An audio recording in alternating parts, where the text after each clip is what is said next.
Saya Desi Selviani, Anda sedang menyaksikan News Update Warta Kota. Presiden ke-7 Joko Widodo menanggapi dugaan kasus korupsi Pertamina Patraniaga dalam periode 2018-2023. Respon itu disampaikan Jokowi saat ditemui di kediamannya di Sumber Solo pada Kamis 6 Maret. Saat ditanya dugaan korupsi, Jokowi menyinggung pentingnya manajemen kontrol direksi. Tanpa menyebut nama Basuki Cahayapurnama atau Ahok, Jokowi senggol jabatan Komisaris Utama PT Pertamina tahun 2018-2023. Jokowi pun mempersilahkan kasus tersebut diproses secara hukum. Saat disinggung apakah sempat menaruh curiga selama 2018-2023, Jokowi menampik hal itu. Ia beralasan manajemen kontrol Pertamina dipegang oleh komisaris hingga direksi. Kemudian ada juga yang namanya untuk pengawasan yang mana komisaris ini Pertamina ini kan sebuah BUMN besar, kuat, sehingga manajemennya juga harus manajemen yang kuat dalam mengelola semua proses yang ada. Manajemen itu ada yang namanya direksi, dirut dan direksi, kemudian ada juga yang namanya untuk pengawasan, yang mana komisaris, yang semuanya itu dipilih lewat proses yang namanya proses TPA. Dilihat oleh Menteri BUMN, dilihat oleh Menteri SDM, kemudian lewat TPA, baru masuk ke saya. Jadi semuanya lewat proses, tidak bisa semuanya secara ujuk-ujuk. Karena sekali lagi ini menyangkut pengelolaan aset yang sangat besar sekali. Kemudian kalau sekarang ada masalah tahun 2018 sampai 2023, ya diproses saja sesuai dengan proses hukum yang ada. Siapapun. Universitas Indonesia atau UI memberikan revisi disertasi untuk gelar Dr. Bahlil Lahadalia di Sekolah Kajian Strategik dan Global atau SKSG di UI. Keputusan tersebut merupakan bagian pembinaan yang telah diputuskan berdasarkan hasil rapat koordinasi dari sidang dugaan pelanggaran etik oleh 4 organ di UI, yakni Dewan Guru Besar UI atau DGB, Senat Mahasiswa, Majelis Wali Amanat atau MWA, dan Rektor UI. Hal itu diungkapkan Rektor UI Heri Hermansyah dalam konferensi pers di Fakultas Kedokteran UI Jakarta pada Jumat 7 Maret siang. Heri mengatakan keputusan tersebut sudah ditetapkan dalam surat keputusan dan bersifat individual. Ada surat keputusan akan diberikan kepada masing-masing pihak yang melanggar, termasuk Bahlil. Menurutnya keputusan 4 organ soal pelanggaran akademik yang dilakukan oleh Bahlil dan pihak internal UI telah melewati proses yang transparan dan kolegial dengan tetap mengedepankan validasi data yang akurat dan prinsip keadilan akademik. Heri juga meminta semua pihak yang terlibat termasuk Bahlil meminta maaf kepada Civitas Akademika UI dan meningkatkan kualitas disertasi dan publikasi ilmiah. Direktur Humas Media Pemerintah dan Internasional Universitas Indonesia atau UI, Ari Afriansyah menambahkan, pembinaan terhadap Bahlil meliputi perbaikan disertasi dengan ketentuan dan isi substansi. Revisi disertasi akan ditentukan oleh promotor dan ko-promotornya. Hari ini kita berada di sini dan terakhir pada tanggal 4 Maret 2025 kami duduk bersama dengan mempertimbangkan laporan dari Senat Akademik Universitas, Dewan Guru Besar UI, Badan Penjaminan Mutu Akademik UI, dan juga kita membentuk tim task force khusus yaitu tim peningkatan penjaminan mutu akademik SKSG UI. Di pertemuan terbatas 4 organ UI kemudian memutuskan untuk melakukan pembinaan. Pembinaan kepada promotor, ko-promotor, direktur, kepala program studi, dan juga mahasiswa yang terkait sesuai dengan tingkat pelanggaran akademik dan etik yang dilakukan, proporsional secara objektif.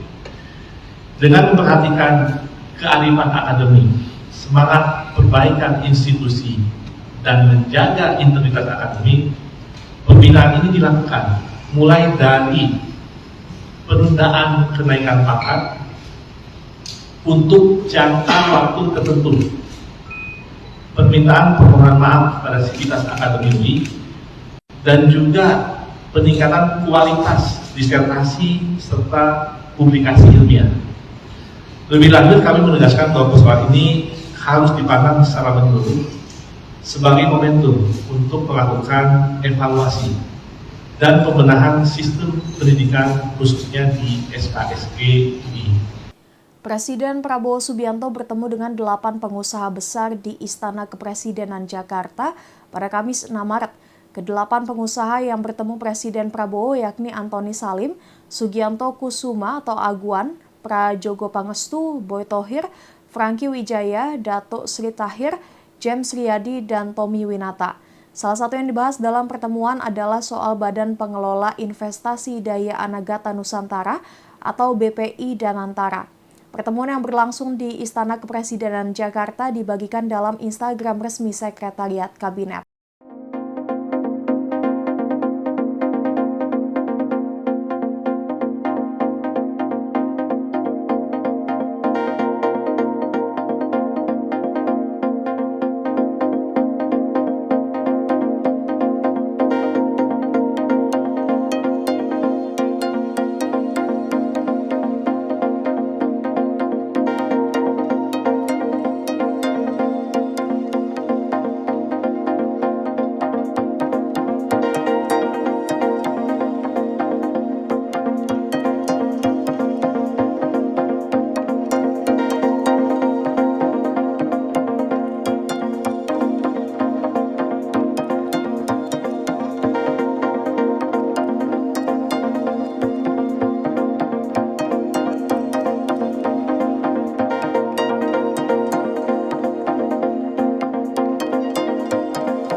Sekretaris Kabinet Mayor Teddy naik pangkat dari Mayor menjadi Letnan Kolonel atau Letkol. Namun terendus kejanggalan soal kenaikan pangkat Mayor Teddy.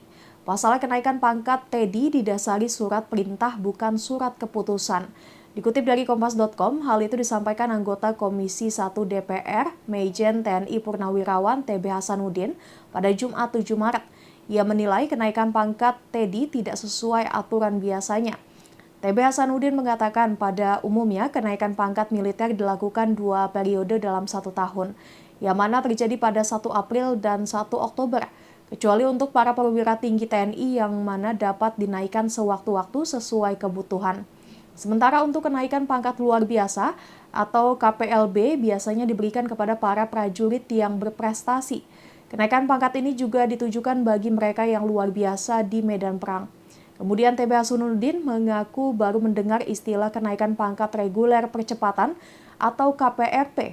Oleh sebab itu pihaknya mempertanyakan apakah kenaikan pangkat reguler percepatan ini hanya berlaku bagi Teddy atau berlaku bagi seluruh prajurit TNI. TB Hasanuddin pun menegaskan betapa pentingnya keterbukaan TNI mengenai proses pengangkatan dan kenaikan pangkat.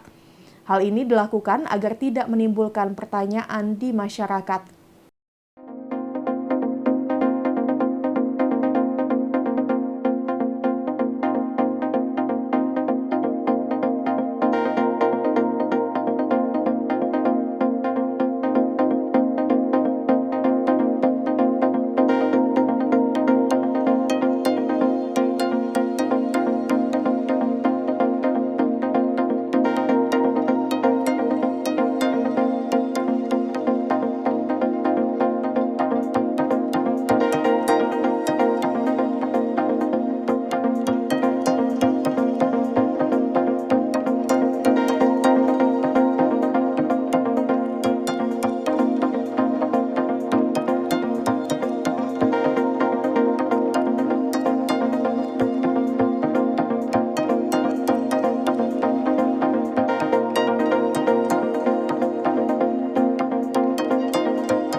Banjir merendam perkampungan warga di 3 kecamatan di Kabupaten Sukabumi, yakni Kecamatan Pelabuhan Ratu, Simpenan, dan Lengkong pada Jumat 7 Maret.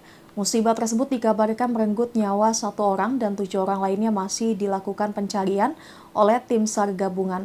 Menurut Kepala Possar Sukabumi, Suryo Adianto, banjir bermula dari hujan ekstrim di wilayah Sukabumi yang terjadi sejak pukul setengah 6 sore hingga pukul 10 malam. Hujan ekstrim menyebabkan Sungai Cipalabuan di Kabupaten Sukabumi meluap sehingga merendam perkampungan warga di 3 kecamatan tersebut. Sejumlah warga terpaksa harus dievakuasi dari kepungan banjir ke tempat yang aman oleh tim SAR. Pemerintah juga akan membangun posko-posko pengungsian di masing-masing kecamatan yang terdampak. Banjir juga merendam Rumah Sakit Pelabuhan Ratu dan sejumlah kantor dinas. Puskesmas Pelabuhan Ratu juga turut terdampak karena akses jalan menuju ke sana lumpuh.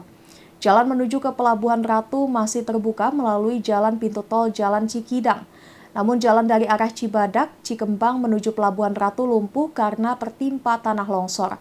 Dari arah Pelabuhan Ratu, jalan nasional ke arah Jampang Kulon masih tertutup karena jembatan di Kecamatan Simpenan amblas.